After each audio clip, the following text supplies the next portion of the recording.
Meus amigos, eu sei que eu estou entrando muito tarde, mas eu estou entrando tarde porque eu estava trabalhando o dia inteiro. Estou de olheira. Desde muito cedo eu estou acompanhando um comício político dos altos poderes da nova República Brasileira, né? A República da Casta. Está julgando os seus adversários que ousaram desafiar o vencedor Luiz Inácio Lula da Silva das eleições para colocar no poder o derrotado Jair Bolsonaro. Então, se você gostar do resultado do meu dia diante da televisão vendo esse comício, né, eu peço que você dê um like. Se você não for inscrito no canal José Neumann e Pinto no YouTube, você se inscreve e dá o like, tá? Bom, por que é que eu estou chamando de comício, hein? Eu posso explicar com muita simplicidade. Por exemplo, eu constatei que ao plenário da primeira turma do Supremo Tribunal Federal compareceram 5 deputados federais. O presidente da Câmara não foi, o presidente do Senado não foi. Foram 2 deputados do PT, o líder, né, o Lindbergh Farias, e a Jandira Fegali, do Rio de Janeiro. E 3 do PSOL, né? Pedro Zay, Fernanda Melchiona e Henrique Vieira. Né?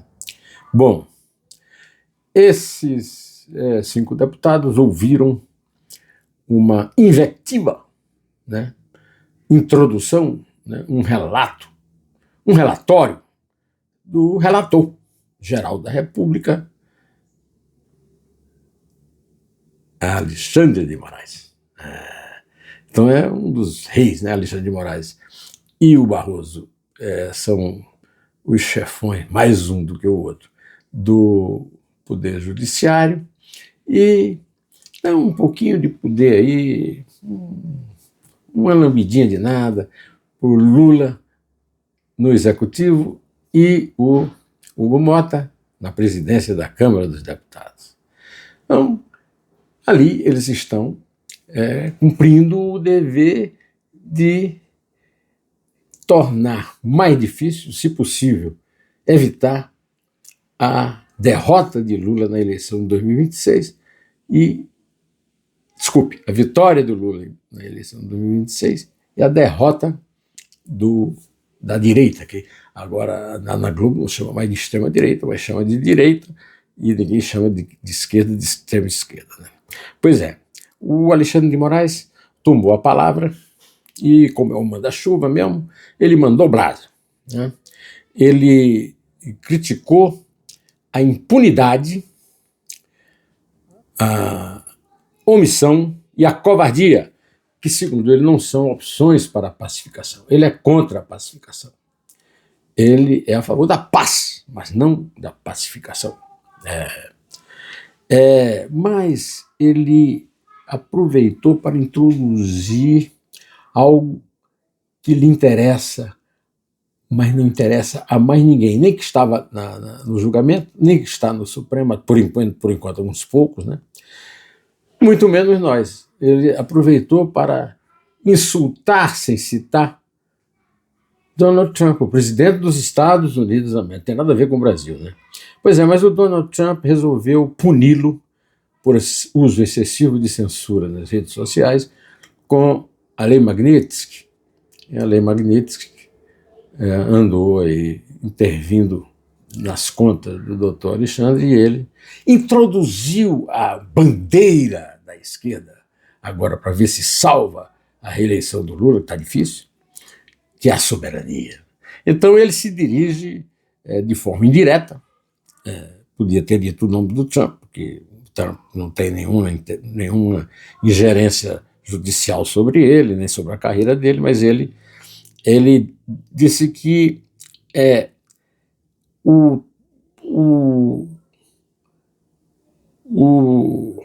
essa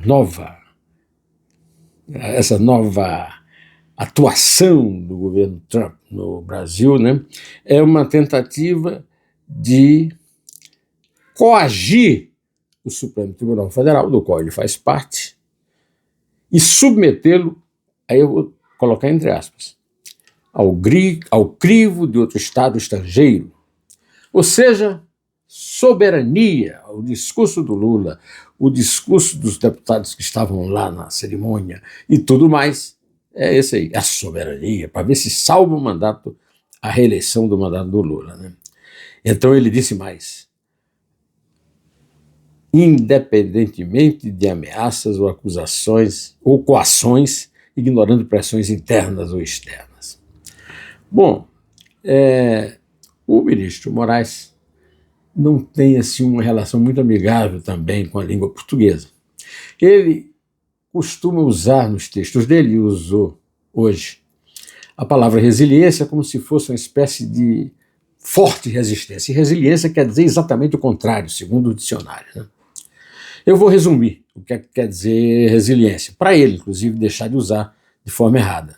É a capacidade de se adaptar a má sorte ou a mudanças que alterem a vida da pessoa para pior. É o antônimo de resistência, se você pensar bem, né? Outra coisa, hoje, contrariando a maioria das falas dele, ele cita muito a Constituição de 88, mas ele cita, sem citar parágrafos específicos, artigos específicos, a Constituição, a Constituição, a Constituição. E nisso ele é imitado pelo seu lugar-tenente, o Procurador-Geral da República, Paulo Gonet. Também usa muito a Constituição, apenas como uma espécie de sustentáculo de um discurso democrático, sem citar nenhum artigo específico, né? Os artigos que eles citam são sempre do Código Penal. E eu quero insistir aqui de novo. O Código Penal original dele é o Código Penal de 1940, feito por José de Alcântara Machado, por encomenda de Francisco Campos, o estadista fascista, o jurista fascista de Getúlio Vargas, e então um Código Penal feito a mania, a feição do Getúlio, que hoje, quantos anos faz mesmo, hein? 1930 para cá, meu? Olha, quase 100 anos, né? 95 anos, faltam 5 anos para ter o centenário de um Código Penal que o próprio autor e o Getúlio detestavam, né? E hoje nós somos obrigados a segui-lo, né? E o Paulo Gonet e o Alexandre de Moraes obrigados a usá-lo, né? Bom, doutor Paulo Gonet, acho que não está mais aguentando. O Brasil inteiro não está e eu fui obrigado a ficar por dever de ofício, né? O Paulo Gonet saiu no meio da sessão, talvez da sessão que eles dizem que é histórica. Então ele saiu do meio da história e foi cumprir um compromisso social e deixou lá um cara que arrumou uma confusão com um advogado de defesa e terminou não justificando a posição que o advogado contestou. Mas vamos chegar lá, eu cito quem é o advogado. Então, meus amigos, quando terminou a fala do advogado de defesa do delator premiado Mauro Cid, foi suspensa a sessão e o doutor Paulo Gonet sumiu. Mas esse não é o único vexame, não. Daqui a pouco eu conto outro. O resto da tarde foi um vexame só, porque os fatos citados, negados pelas defesas, não tiveram defesa do procurador que não estava mais lá e do procurador que não sabia o que estava fazendo. Herdou ali o abacaxi. Segundo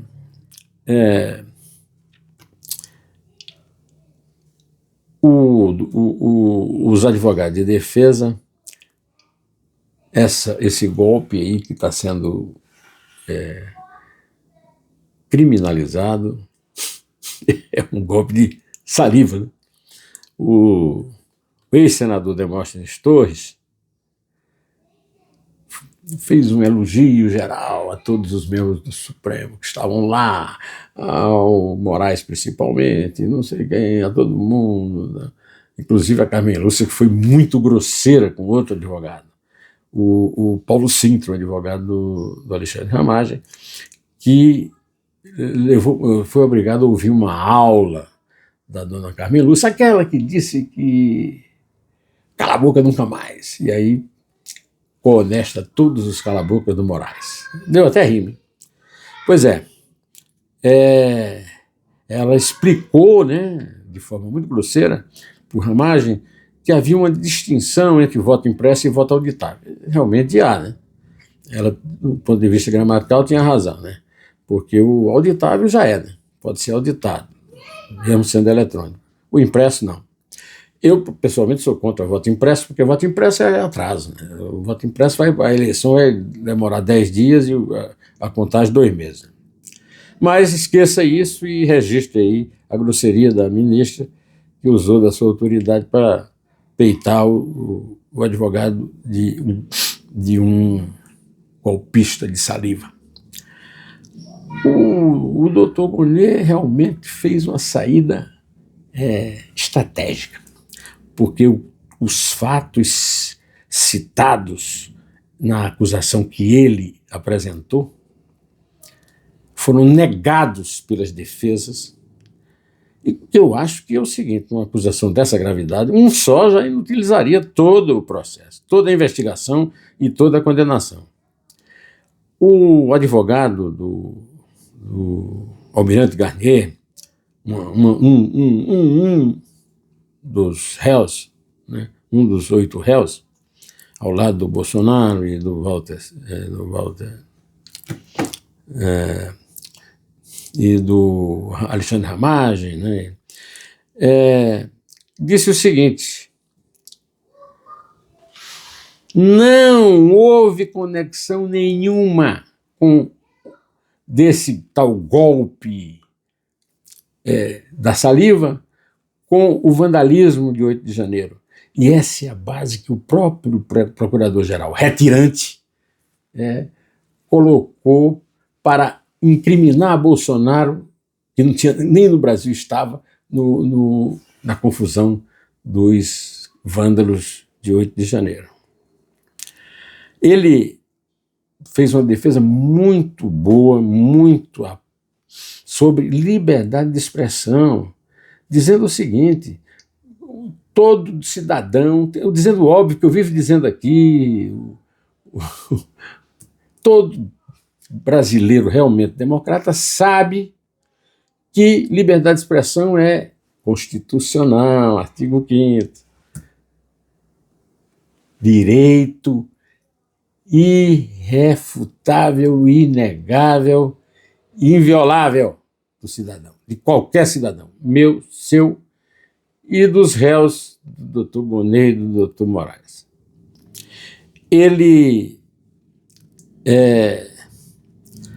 representando o Almirante Garnier, pediu, evidentemente, a absolvição do comandante do Almirante Garnier, que era o ministro da Marinha do Bolsonaro e está aí entre os réus. Outro advogado, o Elmar Novak, que representa Anderson Torres, que foi ministro do Bolsonaro, desmentiu 4 documentos. Desmentiu documentos que não poderiam ter chegado ao seu cliente, quando ministro, pelo simples fato de que ele não participou de uma reunião, não era o destinatário de um e tal. E o mais grave é o seguinte: o Ministério Público Federal o acusou de ter forjado, de ter falsificado provas ao forjar uma viagem para os Estados Unidos, que ele e a família não fizeram, pela Gol. E aí, na hora em que o advogado Elmar Novak resolveu mostrar um documento da Gol mostrando que eles viajaram, o doutor Alexandre de Moraes pediu desculpa, mas o aparelho não estava funcionando. O aparelho não estava funcionando. O procurador não estava no julgamento. Que bagunça, né, meu amigo? Pelo amor de Deus, que desrespeito, né? Bom, é um vexame, né? Um vexame, e aí eu pergunto,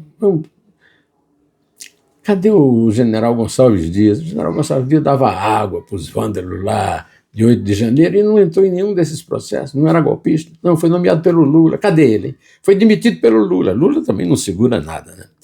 Ah, e por falar em Lula, e o Frei Chico, hein? E o Frei Chico, hein? Está metido no rolo dos aposentados, mesmo o Lula tendo feito acordo com a oposição para ele não aparecer entre os réus. Bom, vou ficando por aqui, direto ao assunto em pé.